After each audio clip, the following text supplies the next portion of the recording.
Good morning, ladies and gentlemen. Welcome all to the 47th Annual General Meeting of Cochin Shipyard. We will start today's meeting with a prayer. I invite Ms. Karthika Nair to render the prayer. I request all to rise for the prayer. Thank you.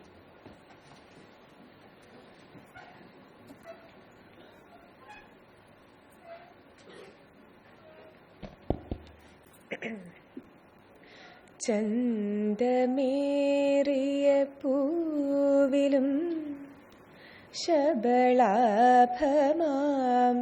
ശലഭത്തിലും സന്തതം കരതാരിയെന്നൊരു ചിത്രചാതുരി കാട്ടിയും ഹന്തചാരു കടാക്ഷമാലകൾ അർക്കരശ്മിയിൽ നീട്ടിയും ചിന്തയാം മണിമന്ദിരത്തിൽ വിളങ്ങുമീശനെ വാഴ്ത്തിടാം. ചിന്തയാം മണിമന്ദിരത്തിൽ വിളങ്ങുമീശനെ വാഴ്ത്തിടാം.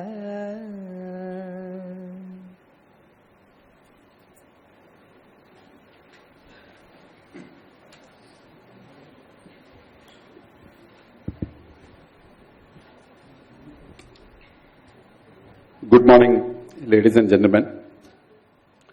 My name is Madhu Nair. I am the Chairman and Managing Director of Cochin Shipyard. And I welcome you to the 47th AGM of the company. The requisite quorum is present, and I call the meeting to order. Let me first of all introduce to you the dignitaries on the dais. On my left, I have Sri Satinder Pal Singh, Joint Secretary, Ministry of Shipping, and authorized representative of the President of India to attend this AGM. Sri Suresh Babu NV, Director Operations. Sri Vijay Bhaskar, Director Technical. Sri Vijay Jose, Director Finance. And Srimati V. Kala, who is Company Secretary and the General Manager Finance. On my right, I have Srimati Rupa Shekhar Rai, Independent Director on our board. Sri Radhakrishna Menon, Independent Director. Sri E. Krishnadas, Independent Director. Sri Nandakumar Puttayartha, Independent Director and Chairperson of the Audit Committee. We have leave of absence from 3 directors as of now. Sri K.R. Jyotilal, who is the Principal Secretary, Transport, Government of Kerala, and who is a part-time official director on the board. He has had an urgent meeting called by the Chief Secretary, so he has to be excused. Sri Pradipta Banerjee, Independent Director, who is also Professor in the Indian Institute of Technology, Mumbai, has had a very important meeting in Mumbai, so he is unable to attend the AGM. And Sri Gigi Thompson, IAS retired, ex-Chief Secretary of Kerala, who is on our board, has also not been able to attend today's function, though he had actually wanted to come here today. Probably it's because of the rains he has not been able to come over here.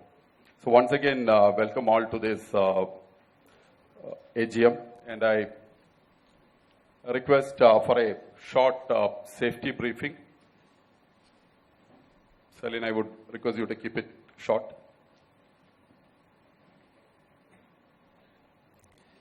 Very good morning, one and all. This small exit plan of this hall. We are on the 4th floor. We have one door behind this, and door is open to the corridor, and corridors having 3 emergency exit. 2 are just near to the corridor, and 1 is in the extreme end. And we have 2 lifts. In case of an emergency, we should not use the lift, we should use the stairs. During case of an emergency, we should assemble the assembly point at the basement. We should assemble there.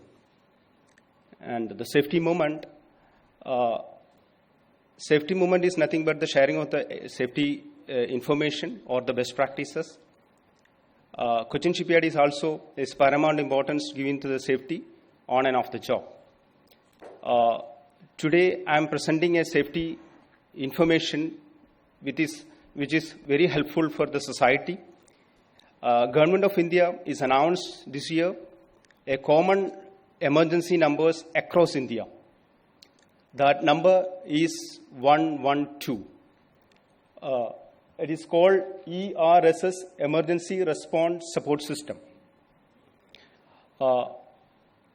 This is called one number, one emergency. So it's called anybody who is having an emergency, they can call directly from their mobile number itself, 112. It is going to the common control room in the state, whether it is a police or fire and rescue or the other medical services. They will extend the help to the callers. Thank you very much. Thank you, Salim.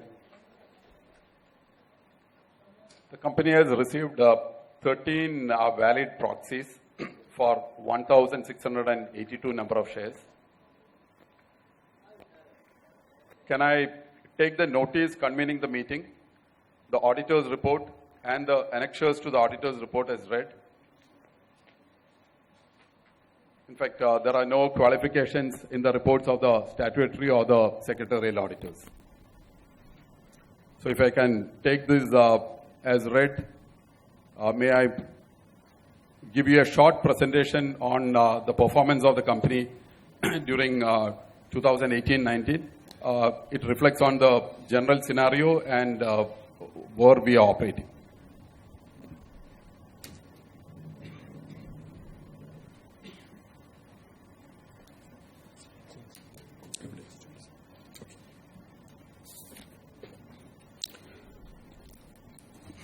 So there's the highlights for the year 2018-19. I'm very happy to report that your company has secured significant orders on the shipbuilding side. The most important one is that first one, which is 8 numbers of anti-submarine warfare shallow water crafts, which is worth about 5,400 crore rupees. This is from the Indian Navy, and it's a very prestigious order because it's for the first time that such sophisticated vessels will be built in India, and CSL is proud to be part of this. We also shown our mettle in winning 4 numbers mini general cargo vessel from a private owner, which is part of the Jindal Steelworks group. And why again it's very significant is this order is from a private enterprise who had all the resources to place orders anywhere in the world. And we were in competition with the Chinese. In fact, JSW has placed orders in China also. So these orders have been taken on international pricing and international time frames. And we're extremely confident that we'll deliver these vessels on time, and it will bode well for the future of Cochin Shipyard Limited. We've also been successful in bagging 9 floating border outposts for the BSF. This is from the Ministry of Home Affairs. We are currently got these orders, and we are building altogether 10 numbers vessels for the Inland Water Authority of India. This is part of the Government of India's initiatives to pep up the inland waterways space. So there are 8 what we call row packs vessels. So these are roll-on, roll-off. That is what that row comes from. It's basically vehicles will roll on and roll off from the vessel. And the packs it can also carry some passengers. So these 8 vessels, 4 are for deployment in the Ganga and 4 are for deployment in Brahmaputra. And then there are 2 ro-ro vessels. So there are no passengers there. It's ro-ro. It's mainly for container transportation. And this is for the Cochin port area. This is for the backwaters of Cochin. We also received orders and are constructing 3 numbers marine ambulance boats for the Department of Fisheries, Kerala. And 2 numbers, these are small ones, bows and pontoons for the Indian Navy. Highlights of the shipbuilding. The most prestigious order which we are executing and the most important one from a financial standpoint for the company is indigenous aircraft carrier, which has picked up significant momentum as we are speaking. And there are cardinal milestones to be attained practically every month now. We are wanting to target certain important events early part of next year. So activities are picked up on the testing and commissioning phase. And on the aircraft carrier, as some of you are already aware, these are being executed from a contractual point of view in 3 phases. So the phase 3 contracts, which is been negotiated with the Indian Navy and the Ministry of Defence for some time, has crossed critical milestones and is in very advanced stages of approval at the Ministry of Defence. We expect this to be concluded in the next few weeks. As I just explained, we signed the contracts for the 8 ASW shallow water crafts for the Indian Navy. We launched 2 500 pax vessels which we are building for the Andaman Nicobar administration. And as we are talking, like we are targeting deliveries of these vessels within this year. We commence the block correction for 1,200 pax vessels, which are the larger passenger vessels, again being built for the Andaman Nicobar administration. We have delivered 4 numbers, small but significant vessels to the Tamil Nadu government. These are 4 tuna longliners come gillnetter boats. These are very small boats, but the expectation is that this is a segment which we may be able to take forward strongly and which has got a deep social connect. At the same time, it could open up a segment of business for us. But as of now, we have taken this up as a pilot project and we will keep you posted as we move forward. We are, as I said, like the ambulance boats are under construction. The 10 numbers IWA vessels are under construction and balance fishing vessels, the tuna longliners, are in various stages of launch and construction. On the ship repair side, we have done extremely well. On your behalf, I extend a hearty welcome to Sri Gigi Thompson. As I said, he has got caught in the traffic, but Sri Gigi Thompson, ex-Chief Secretary of Kerala, who is on our board. Welcome, sir.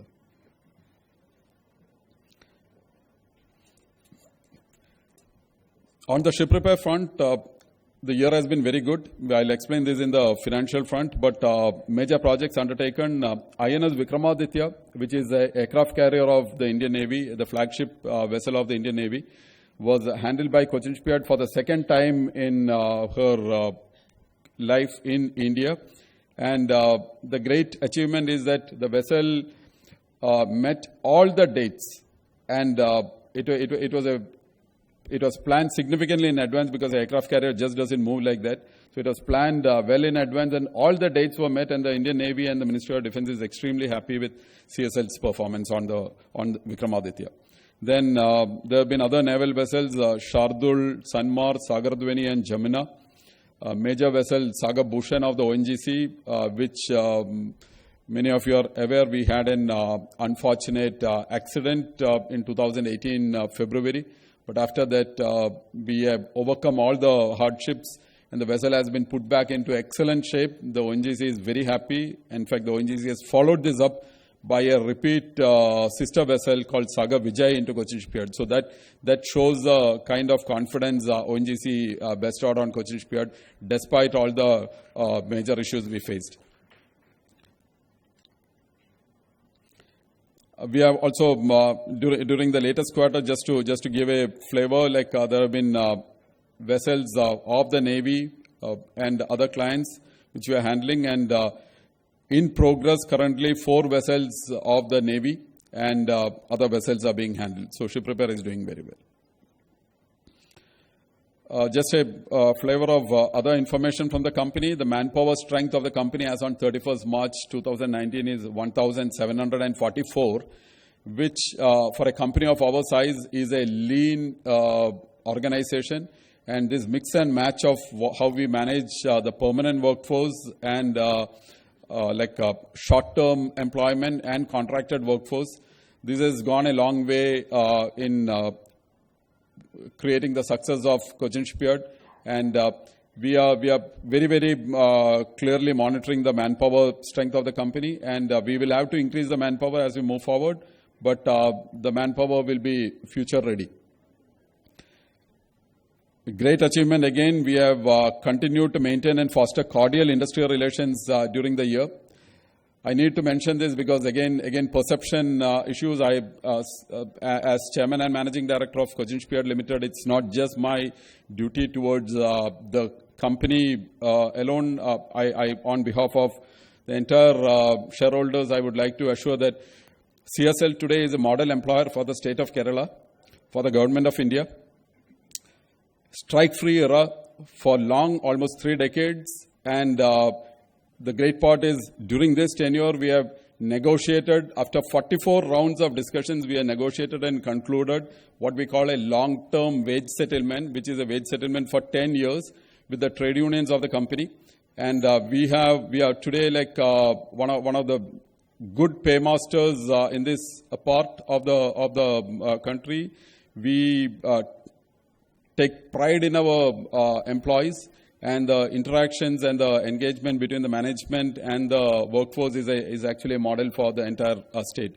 So the long-term settlement has been executed after due approvals from the Ministry of Shipping. We also been recertified for the ISO 14001 according to the latest standards, and CSL has initiated the process to transit into the ISO 45001 accreditation. We also completed a buyback of approximately 200 crore rupees of shares.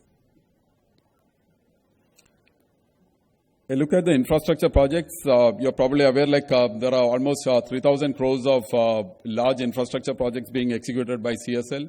2 of those are in Cochin, large ones, and the largest is new dry dock, which is a 310-meter long dry dock. So this will be the 3rd dry dock in the main campus in Cochin. And work is generally going on well. The turnkey contractor is Larsen & Toubro, and work is moving well. We have, as on date, we have completed more than 650 piles, and the total expenditure for as on 30th June 19 is 335.76 crores. I'm sorry, 800 piles have been completed, not 650, 800 piles have been completed.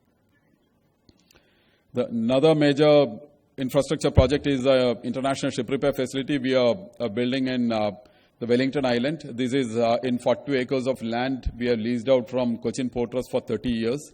And the ISR of work is progressing well. Messrs. Simplex Infrastructure Calcutta is a turnkey contractor. And there are some challenges which we are facing here.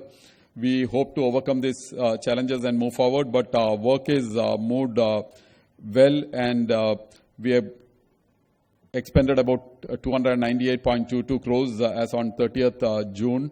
And again, adjacent to the ISRF, there was a plan to set up a maritime park. The maritime park is a concept to bring in service providers as ancillaries into the ecosystem. Our target is to have 24 companies coming in and setting up the ancillary base in Cochin. I'm extremely happy to report that this maritime park was set up in under 1 year of time, fully completed, furnished, and we have also carried out allotment to 10 entities as a first phase. So 10 excellent companies are going to come and set up shop in the maritime park. Our thought process is that with the Cochin Shipyard main campus, with ISRF and the maritime park here, what we are talking about, we can actually convert Cochin into a maritime hub, a ship repair hub in the country. And our contribution, the company's contribution in this direction is this maritime park. New initiatives on our geographical expansion. In Kolkata, the joint venture company Hooghly Cochin Shipyard Limited, where CSL holds 74% stake. We initiated the groundbreaking works in February of this year, and as we are speaking, significant progress has been made in the establishment. The target is to start phase 1 completion and start operations by end of next year in Kolkata. The picture you're seeing on the bottom of your screen is how that facility would look like. So it's a decent facility with 550 meters of waterfront on the river Hooghly, and the expectation is that this facility will cater towards the emerging needs of inland vessels, especially being pushed by the government, Inland Water Authority, and various other stakeholders in NW1 and NW2, which is NW1 is the river Ganga, which is Haldia, practically Calcutta, Haldia to Varanasi all the way up to Allahabad, about 1,600 kilometers. And on the other side, NW2, again starting from Haldia, it goes all the way up to the northeastern states through the Brahmaputra. So there is significant impetus in the coastal vessel space, and we expect Hooghly Cochin Shipyard Limited to help CSL move in this direction.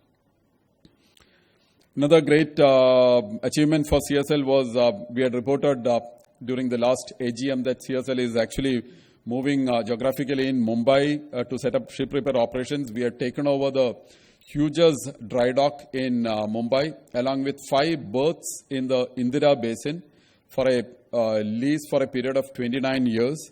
And I'm again happy to report that on 18th January this year, we started operations in the Bombay dockyard.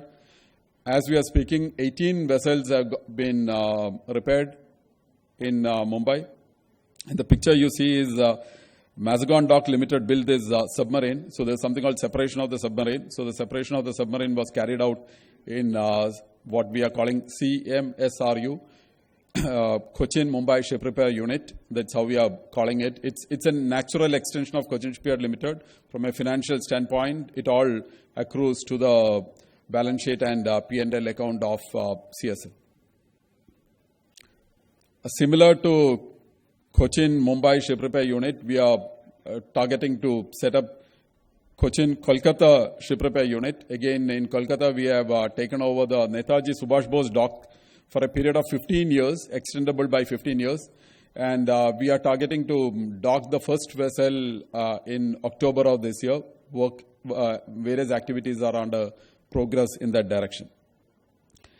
So, Cochin Shipyard, after some time, the ship repair operations would be in the main campus in CSL, in the ISR in Wellington Island. Mumbai, we already started. Kolkata, we are getting active in another few months.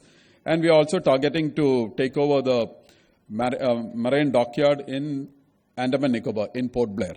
We have not signed the agreement. We have signed an MOU, but the MOU has not been converted into an agreement, and we are currently in discussions with the administration to do this agreement. Your company has also been proactive towards the society at large. The corporate social responsibility initiatives of the company has come in for significant praise and support from various strata and segments of the civil society. And I'm very happy to say that these days, there was a time when a company used to talk only about the top line and bottom line. So the bottom line was about the financial profits. But these days, any worthwhile company, any company which is to be good, let's say, use the word good, is to look at a triple bottom line. So it's not just the profits, not just the financial profits. You also need to look at the social bottom line, and you also need to look at the environmental bottom line. And we are playing our part very clearly towards this. Some of the significant initiatives, a few pictures, but we are extremely happy with this water ATM which we have provided in the Attapadi area. So this is basically absolutely clean water, water is being tapped from the river and then taken through a full RO process, stainless steel overhead tanks, stainless steel tankers, ferried to these ATMs in various locations, from which prepaid cards you can actually take out water at a very nominal price. And we are wanting to extend this further to further ATMs because the water and the main tanks are already available. On the right side, there's been significant support, but just a picture of a palliative care van being delivered to one of the agencies. But in total, 10.55 crore rupees have been spent on CSR initiatives. And as most of you would be aware, the Companies Act has been recently amended where CSR activities are absolutely mandatory, and violation of the CSR activities, CSR budgets are treated with extremely harsh. I'm extremely happy to report that CSL has been a notch above. You can see that the budget or the target was 1015 crores. We have spent 1055 crores, so we are doing well, and the connect of your company with the society is extremely good. Getting into the financial overview of FY 18-19, I go to the consolidated statements shown on the right side of the table, and happy to report that the turnover has shown a significant increase of 25.7%. We are almost touching 3,000 crores, 2962.16 crore. It's an all-time high turnover for the company.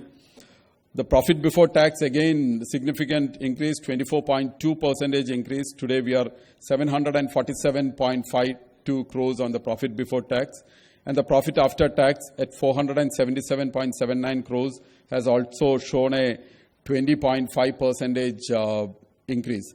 So the basic financial parameters, turnover, rise, PBT, PAT is shown excellent growth. Key financial parameters, the book value of the company is today 253.31 rupees. The company is practically debt-free. We just have a 123 crore debt. These are tax-free bonds which we have raised some time back. So it's just that. Other than that, the company has got no other debt. And the net worth of the company is a very healthy 3,332 crore rupees. And we always, it is in these forums that I can actually discuss is, we must all realize that about 25 years back, this company was a negative net worth company. It is from there that we are today a 3,332 crore positive net worth company. The revenue mix on the consolidated level, out of 2,962 crores, 2,130 crores came from shipbuilding, which is almost 71%. Ship repair gave in 831 crores. 831 crores is an extremely high jump. You can see it's a 33.5% jump over the previous year.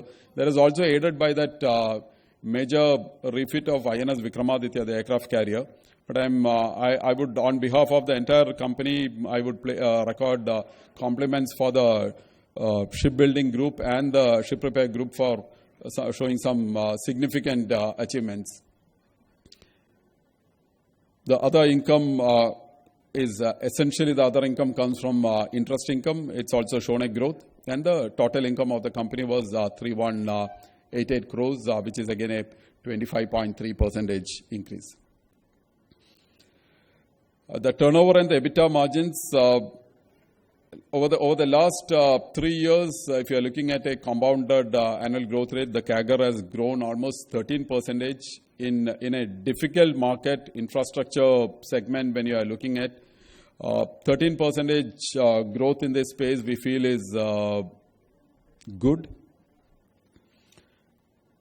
The PAT margins, CAGR has been growing at around a 14.3%. And today the PAT is 480 crore rupees. The ROE is around 14%. Why that dip from a couple of years back? We are going through a capex cycle, and the capex being invested will reflect in the net worth, but the capex is yet to start churning out returns. And a healthy order book as on 30th June. If you can pay attention to the figure on the rightmost last point, 8,050 crores. And this 8,050 crores is signed contracts which we have with us. But what has not been mentioned, that small line at the bottom mentions that the phase 3 part of the indigenous aircraft carrier contract, which is yet to be signed, is not accounted here. Also, there is something we call cost plus part on the aircraft carrier. That's also not accounted for here. So if you bring all those into the picture, your company today has an order book of somewhere around 17,000 crore, which is a fairly robust order book position at this stage. So thank you very much for your patient hearing, and I look forward to interactions and queries. We'll take this forward, but I would like to assure you on behalf of the Board of Directors and the management of Cochin Shipyard Limited that we are trying our best. We will put in our best efforts, and for the company and for the country, we'll try and work at the best possible manner. Thank you very much. Jai Hind.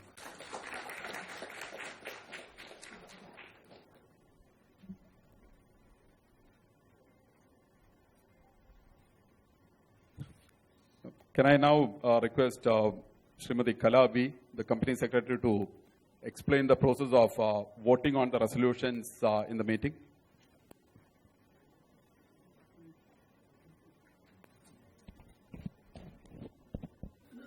Good morning once again.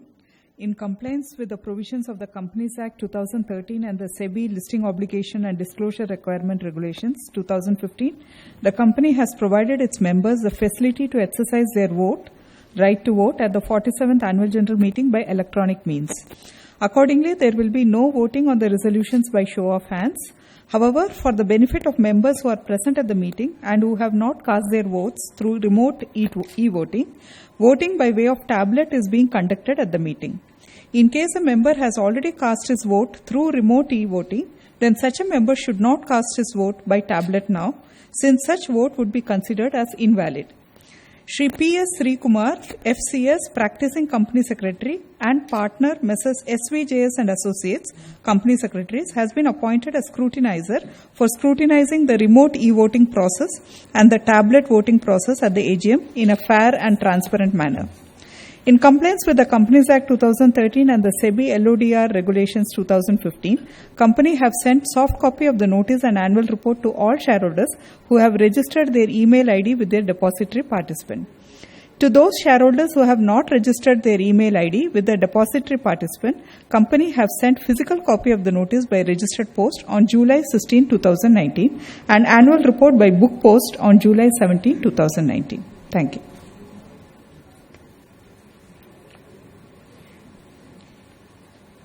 Can I request the Company Secretary to read out the summary of the resolutions put to vote? As per the requirement, there's no requirement to propose and second the resolutions as per secretarial standards. So I would request Srimati Kala to proceed with the reading of the summary of resolutions put to vote. The ordinary resolution number 1, adoption of the standalone and consolidated audited financial statements of the company for the financial year ended 31st March 2019, together with the reports of the Board of Directors and the auditors thereon. Ordinary resolution number 2, declaration of dividend of rupees 13 per share, 130% of equity shares for the financial year ended 31st March 2019. Ordinary resolution number 3, to appoint a director in place of Shri Madhu S. Nair, who retires by rotation and being eligible offers himself for reappointment. Ordinary resolution number 4, to authorize the Board of Directors to fix the remuneration of the auditors appointed by the Comptroller and Auditor General of India for the financial year 2019-20. Ordinary resolution number 5, which is a special business, is relating to ratification of remuneration of cost auditor. The resolution reads, resolve that pursuant to the provisions of Section 148 and other applicable provisions, if any, of the Companies Act 2013 and Companies Audit and Auditors Rules 2014, including any statutory modification or reenactment thereof for the time being in force, as amended from time to time, the company hereby ratifies the remuneration of rupees 1,25,000 per annum, plus applicable tax payable to Messrs. K. F. Felix and Company Cost Accountants, firm registration number 100416, who are appointed by the Board of Directors as cost auditors of the company to conduct cost audits relating to cost records of the company under the company's Cost Records and Audit Rules 2014 for the year ended 31st March 2020. Resolved further that the Chairman and Managing Director or any one of the Directors of the Board of Directors and the Company Secretary of the company be and is hereby authorized to do all acts and take all such steps as may be necessary, proper or expedient to give effect to this resolution. Thank you. Thanks, Kala. At this stage, if there are any members who would want to leave early or who would actually want to vote now, can actually contact the help desk RTA just outside here. Else, at this stage, I invite questions from the members. My only request is if you can keep your question to the point and try to be brief. So, welcome to ask any questions on the functions and the operations of the company. And if there are difficulties at this stage to answer any of these questions, probably we'll record it, we'll note it down, and we'll send back the answers to the member. I hand over to the members.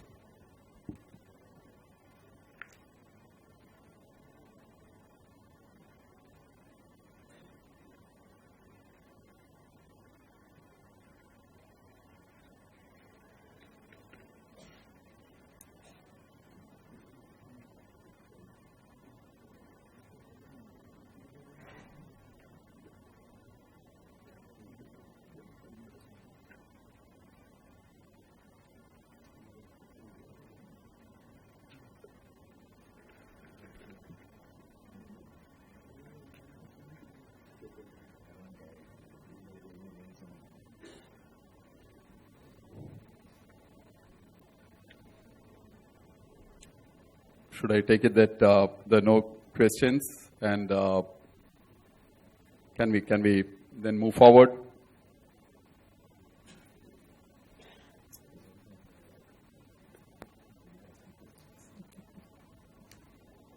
Thank you.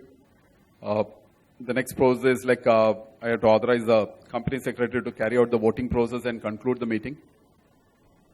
The combined results of the e-voting and voting at the venue will be announced within 48 hours and be uploaded on the company's website and the website of CDSL within 2 days. The results will also be communicated to the stock exchanges and displayed on the notice board of the company. And I thank all the members for attending the meeting today, and request all of you to please carry out the process of voting if not already done using remote voting. And on behalf of the board, on behalf of the entire directors here and the 2 directors who have not been able to come here, I sincerely thank every member who has been part of this great organization. Thank you.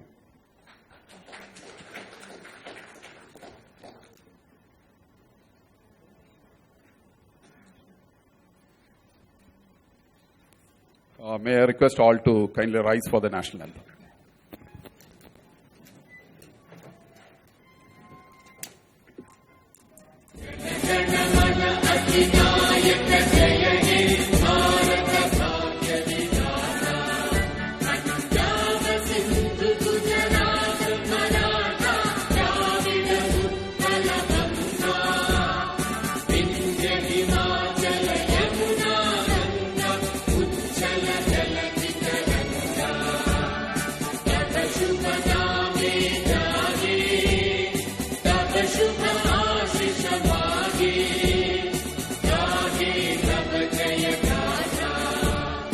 Jai